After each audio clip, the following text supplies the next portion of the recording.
My name is Maximilian Potte and I'm part of Tim Bartley's group at Paderborn University, and today I'm going to talk about my work, which contains superconducting nanowire single-photon detectors, in short SNSPDs, and their combination with homodyne detection. So homodyne detection is a method that is frequently used in quantum optics to characterize quantum states in terms of their continuous variables. And here we take a bright local oscillator which originates from a laser source and interfere it with a weak quantum state on a balanced beam splitter. We then look at the two output ports of our beam splitter with two conventional photodetectors, and the output generated on these photodetectors is afterwards subtracted. And we look at this subtracted signal and look at the mean of that subtracted signal, and depends on the time, and also the variance of that subtraction signal. And there we can gain insights on our quantum state that we've interfered with our local oscillator. And here normally we use conventional semiconductor-based photodiodes, and for these detectors it's really important that they offer a near unity detection efficiency, low dark count rates, and have a linear response to the input photon number or input photon intensity, originating mainly from our local oscillator. So what we want to do now is we want to replace these photodetectors with SNSPDs, which has never been done before. And SNSPDs are known for their near unity detection efficiency and extremely low dark count rates, which are about 9 orders of magnitude smaller than for conventional photodiodes. And this makes them an interesting candidate for using them in homodyne detection. But here also on the other side, one would consider maybe the response of these SNSPDs as not really well suitable for homodyne detection, since they are highly nonlinear as a function of input photon number distribution. This comes from the on-off nature of our SNSPDs, which means that, well, after the detection of a photon or more than one photon, the detector is dead to a second photon arriving within the dead time of that detector.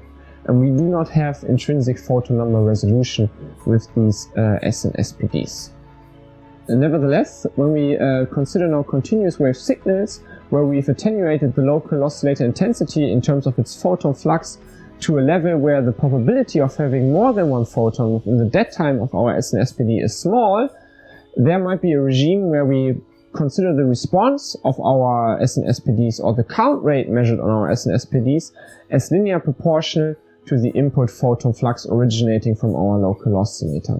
And this is what we first of all want to investigate in our experiments, and investigate, well, what is the performance metrics of our homodyne detector. And if proven feasible, we then want to do homodyne measurement of a weak coherent state. The first investigation of our homodyne detector performance is done by interfering the local oscillator with the vacuum field on a fiber beam splitter and looking at the two output ports of that fiber beam splitter with two conventional SNSPDs located in our cryostat. And we use a time-taking module to read out the counts of our two SNSPDs, and from the time tags and the counts appearing on our SNSPDs, we can then calculate the count rate of the two individual SNSPDs. And for homodyne detection, it's important that we have the difference signal of the two detectors, and therefore we calculate what we would call the difference count rate by subtracting the two individual count rates of our SNSPDs. And here we are interested in the scaling of the noise or the variance of that difference count rate as a function of local oscillator photon flux.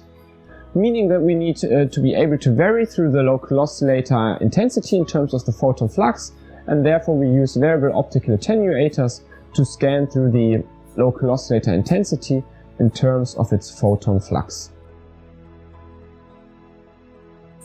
First, we could see that the difference count rate, or the variance of the difference count rate, scales linearly with the local oscillator photon flux over a broad range of photon fluxes.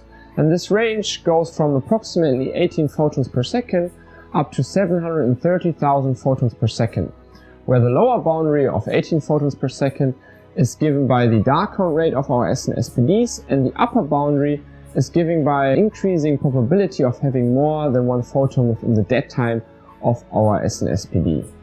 And here we can clearly see that, well, with using SNSPDs with a smaller dead time, we can probably increase this linear regime even further. We could also show that in this linear regime we are shot noise limited which means that we can calculate from this linear regime the shot noise clearance, which is an important figure of merit for these homodyne detectors. And here we calculated a shot noise clearance of 46 dB, which is the highest reported shot noise clearance for any optical homodyne detector so far. In addition, we calculated a common mode rejection ratio of 22.4 dB, which is mainly limited by the unbalanced splitting of our two SNSPDs.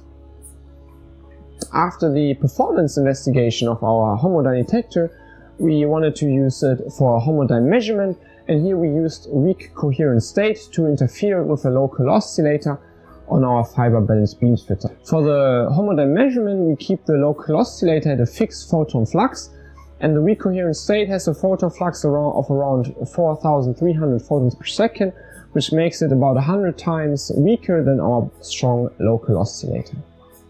From the joint click statistics measured on our two SNSPDs, we can then calculate the nonlinear normally ordered quadrature operator for different phases between our local oscillator and our weak coherent state. And here we could observe a modulation for the weak coherent state of the quadrature operator independent of the phase, as expected for a homodyne measurement. With this, we have demonstrated how we can utilize SNSPDs and the response from these SNSPDs in a homodyne measurement to extract information about a weak quantum signal that we want to analyze and interfere with a local oscillator. In conclusion, we have seen that we can use these SNSPDs for homodyne detection and utilize the low noise of these SNSPDs to achieve a large shot noise clearance. And this large shot noise clearance is important for measuring large amounts of squeezing, where we need first of all high system detection efficiencies and large shot noise clearance. Currently our system or the system detection efficiency limits us to approximately 6.3 dB of maximum squeezing. So what we want to do in the future is first of all investigate squeezing with our setup, but also increase the system detection efficiency in order to measure even large amounts of squeezing and utilize the large shot noise clearance of our homodyne detector. In addition, we believe that the integration of such a homodyne detector is the reasonable way forward, since homodyne detection is a phase-sensitive process, and here the integration would improve phase stability of our experiment. And therefore the integration with SNSPDs with high on-chip detection efficiencies have been already demonstrated, which makes them an interesting candidate for integrated homodyne detection.